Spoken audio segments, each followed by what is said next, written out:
Corporate Amitsinh રાજપૂતે Surat police કમિશનરને આવેદનપત્ર આપી તેઓ સામે ખોટા આક્ષેપો કરનાર અભિષેક રાજપૂત નામના વકીલ સામે પગલાં લેવા માંગણી કરી હતી। સુરતના ભાજપના કોર્પોરેટર અમિતસિંહ રાજપૂતે સુરત પોલીસ કમિશનર કચેરીએ પહોંચી આવેદનપત્ર આપ્યું। અમિતસિંહ રાજપૂતે જણાવ્યું હતું, અભિષેક રાજપૂત નામના વકીલ દ્વારા તેના પર કરાયેલા હુમલાના મામલે તેઓનું નામ અપાયું હોય, જેને લઈ અમિતસિંહ રાજપૂત દ્વારા મામલે સુરત પોલીસ કમિશનરને આવેદનપત્ર આપી અભિષેક રાજપૂત વારંવાર તેઓ સામે ખોટા આક્ષેપો કરી બદનામ કરતા હોય તેઓ સામે કાયદેસરની કાર્યવાહી કરવા માંગણી કરી હતી।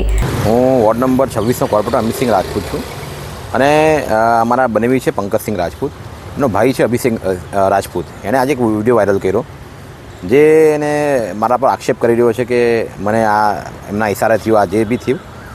એટલે હું કમિશનર સાહેબને રજૂઆત કરવા આવ્યો કે કાયમ આની આજ હોય છે ફરિયાદ, કોઈ બી પોલીસ સ્ટેશનમાં જઈને મારા વિરુદ્ધ કાયમ ફરિયાદ કરતો હોય છે।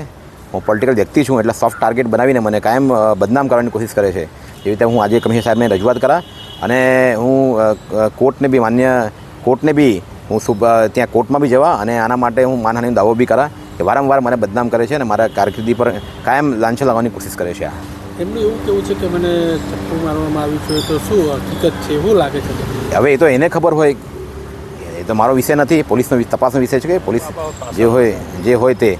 હવે મારો વિષય એક જ છે કે હું એટલે આવ્યો છું કે કાયમ કોઈ બી ઘટના બનતી હોય મારા વિસ્તારમાં, ડિંડોલી, ઘોડાદરા, લિંબાયતમાં કોઈ બી ઘટના બનતી હોય એમાં કોઈને કોઈ જગ્યા મને આરોપી બનાવવાની આ કોશિશ કરે છે।